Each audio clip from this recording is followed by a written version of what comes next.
Government job கேட்டீங்க, government job வேலை இருக்கு, சொந்த வீடு இருக்கு, எங்க கிட்ட எல்லாமே இருக்கு, எங்க ப்ரொஃபைல் நல்லா இருக்கு, உங்களுக்கு என்ன வேணும், நீங்க கேட்ட எல்லாமே இருக்கு. அப்ப ஏன் நீங்க ரிஜெக்ட் பண்றீங்க? ஏன் நீங்க பொண்ணு கொடுக்கறதுல நீங்க என்ன வேணா கேட்கணும், நான் கேட்கணுமா? கண்டிப்பா சார். சொல்றது கேளுங்க. 22 வயசு காலேஜ் முடிக்கிறான், வேலைக்கு எப்ப போறான்? இன்னும் 4 வருஷம் போறானா? 4 வருஷம் எவ்வளவு சம்பாதிக்க முடியும்? அந்த பொண்ணு கல்யாணம் பண்ணணும்னா உங்க பையன் தான் பண்ணி வைக்கணுமா? உங்க பையன் செலவுல இருந்து தான் பண்ணணுமா? அப்ப நீங்க ப்ராப்பர்ட்டி வச்சிருக்கீங்க, அது ஈக்குவலா பொண்ணுக்கும் தருவீங்களா? என் அப்பா வந்து படிச்ச வேலையில இருக்கணும். நாங்க வந்து வசதியா இருந்தாலும் வீடு சொந்த வீடு ஐடில இருந்தாலுமே அதெல்லாம் இல்ல. ஒரு இன்னொரு பொண்ணு சொல்லுச்சு, சம்பாதி செலவுனா எங்க அப்பா தான் கொடுப்பேன். எங்க அப்பா மட்டும் டேரக்டா சொல்றாங்க, நீங்க வந்து இதுக்கு ஓகே சொல்லுங்க, அதுக்கப்புறம் நீ பொண்ணு பாக்குறாங்க. என் பொண்ணு ரத்த குரூப் ஓ, உங்க பையனுக்கு ஓ குரூப் இருக்குதா? மறக்காம சர்ப்ரைஸ் பண்ணுங்க. Thank you. Welcome to great Kirikalan magic show. உங்கள் எல்லோருக்கும் என் அன்பார்ந்த முதல் வணக்கம். நான் என் பையனுக்கு பொண்ணு பார்க்க போனப்ப அவங்க கேட்டது உங்க பொண்ணுக்கு ஏன் கல்யாணம் பண்ணல அப்படின்னாங்க. என் பொண்ணு she is also 23 years. அப்ப சொன்னா அவ பிஜி பண்ணிட்டு இருக்காங்க. யாரா நீ இவ்வளவு டேலண்டட் ஆகுற? அந்த பொண்ணு கல்யாணம் பண்ணணும்னா உங்க பையன் தான் பண்ணி வைக்கணுமா? உங்க பையன் செலவுல இருந்து தான் பண்ணணுமா அப்படின்றாங்க. இதெல்லாம் ரொம்ப நக்கலாமா? இல்ல மேடம், என்னோட செலவுல இருந்தே நான் பண்ணிக்குவேன். எவ்வளவோ பண்ணிட்டோம், இத பண்ண மாட்டோமா? அப்ப நீங்க ப்ராப்பர்ட்டி வச்சிருக்கீங்க, அது ஈக்குவலா பொண்ணுக்கும் தருவீங்களா? விளக்கமெல்லாம் நல்லா தான் இருக்கு, ஆனா வேலை கிடையாது. பொண்ணும் நான் பெத்த குழந்தை தான். சோ 2 பேருக்கு ஷேர். என் பையனுக்கு ஒரு வீடுனா பொண்ணுக்கு ஒரு வீடு அப்படிதான் கொடுப்பேன்.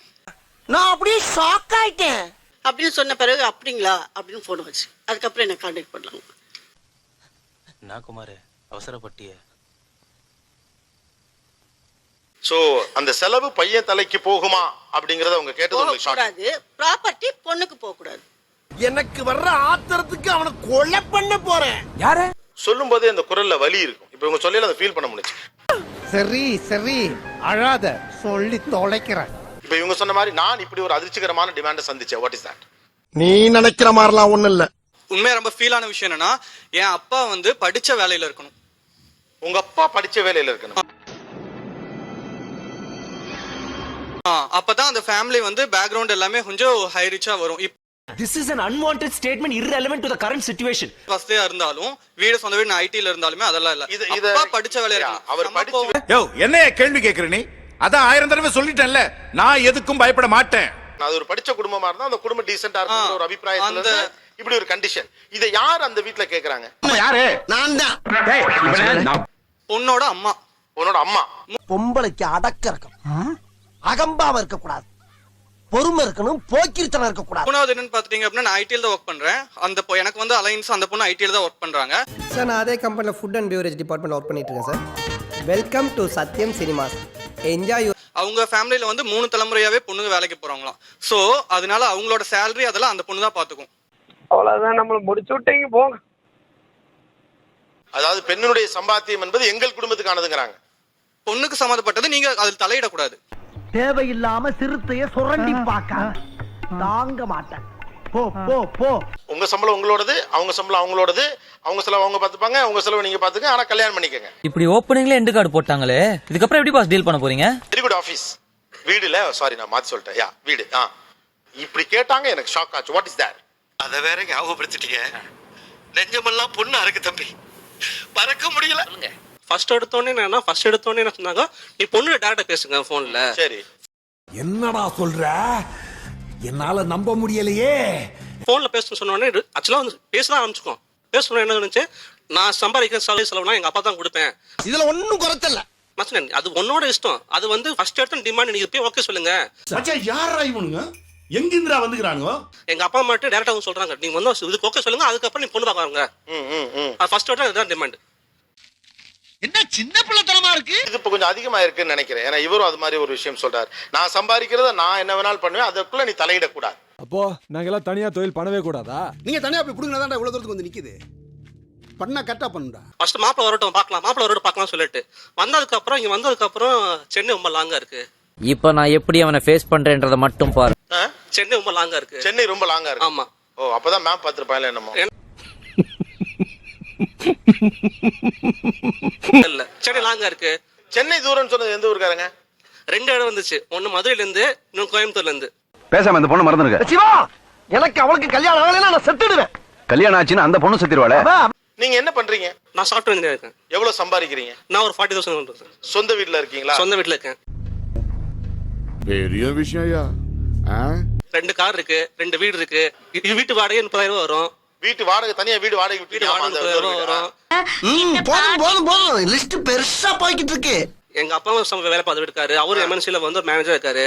ஏங்க செம மாப்பிளையா இருக்கீங்களே, ஏன் உங்களுக்கு ரிஜெக்ட் ஆகுது? எனக்கு What's your problem? No marriage. No marriage? S.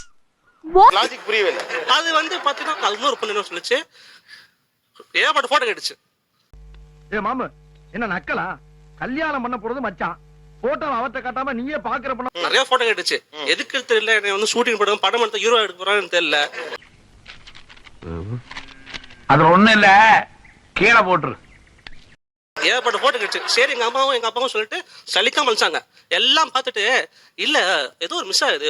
புடிக்கலனா மூஞ்சி மேல சொல்றீ, மூஞ்சி மேல இந்த பார் போட்டோ ஃபேஸ் இல்ல, அதெல்லாம் வேண்டாம். எல்லாம் நம்புற மாதிரி அங்க இருக்குது. ஆரம்பத்துல நானும் தான் நம்பல. என்னோட அண்ணனுக்கு பாத்துட்டு இருந்தாங்க சார். அவரு கல்ஃப்ல தான் ஒர்க் பண்றாரு. கல்ஃப் மாப்பிள்ள வேணாம் அப்படின்ட்டு ரிஜெக்ட் ஆகுது ரொம்ப. லூசு பையிலையும் உச்சா பையிலையும் கூட வச்சது எவ்வளவு பெரிய தப்புன்னு எனக்கு இப்பதான்டா தெரியுது. முன்னால கல்ஃப் அப்படிங்கிறது பெருசா இருந்துச்சு. இப்ப கல்ஃப் வந்து கொஞ்சம் இப்ப லேபர் மார்க்கெட்டா பாக்குறாங்க. What is this nonsense? Chennai மாப்பிளை பெங்களூருக்கு மாத்திட்டு வந்தா ஓகே, டெல்லினா not okay, US UK okay, டேய் என்ன இல விடாது. மெட்ராஸ் ஓகே, சென்னை பெங்களூர் ஓகே, ஏன்னா ஐடில இருக்கிறதுனால. Dangerous fellow. இவனை கேர்ஃபுல்லா தான் ஹேண்டில் பண்ணணும். ரெண்டாவது வந்து காலேஜ் வந்து படிச்சது வந்து ரெப்யூட்டட் காலேஜா இருக்கணும், நல்ல ஃபேமஸான காலேஜா இருக்கணும். I know I know. Chennai Bangalore okay, அதை விட்டு நேரா யுஎஸ் ஓகே. டெல்லி வேண்டாம், நாக்பூர் நோ. இனிமே எல்லாம் அப்படித்தான். அதுல நக்குல் இனிமே அப்படித்தான். கால் சென்டர்ல ஒர்க் பண்ற பையன் வேண்டாங்க. வேண்டாம். இத மட்டும் வக்கனையா பேசு. அடுத்து இன்னொரு வீட்டுல பொண்ணு பார்க்க போயிருந்தது. போயிருந்தபோது உங்க பையனுடைய பேங்க் பேலன்ஸ் இதா இருக்கு. கை விடு மச்சான், குத்து வச்சோண்டா நீ. அப்ப அவங்க சொல்றாங்க, என் பையனுக்கு அட்வைஸ் பண்றாங்க. கூடவே சுத்திரிய செவ்வால நீயாவது புத்தி சொல்லக்கூடாதாடா? எங்கெங்க கேக்குறான். ஏங்க நீங்க வந்து இந்த பேங்க்ல போட்டிருக்கீங்க, பேங்க்ல போட்டா உங்களுக்கு இன்ட்ரெஸ்ட் கூட கிடைக்குமே.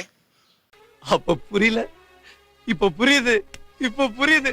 அவங்க பொண்ணே நாங்க பார்க்க போல, எங்களுக்கு அட்வைஸ் பண்றாங்க அப்படின்னு. எதனால அப்படி சொல்றீங்க? ஏயா ஏவாய கிளறீங்க? நீங்களா ஒரு முடிவெடுத்து ஏதாச்சும் பண்ணி தொலைங்க. நெக்ஸ்ட் அடுத்த இன்னொரு வீட்டுல நாங்க போய் பொண்ணெல்லாம் பார்க்க வர சொல்லிட்டாங்க. வெல்கம் ஹோம், வெல்கம் பாப்பிமா. வர சொன்ன பிறகு சொல்றாங்க, எங்க பொண்ணு சம்மதிக்கலைன்னு சொல்றாங்க. ஆல்ரெடி போட்டோ கொடுத்தாச்சு, ரெஸ்யூம் கொடுத்தாச்சு, எல்லாம் கொடுத்தாச்சு. சின்ன பசங்களா யார்கிட்ட விளையாடுறீங்க?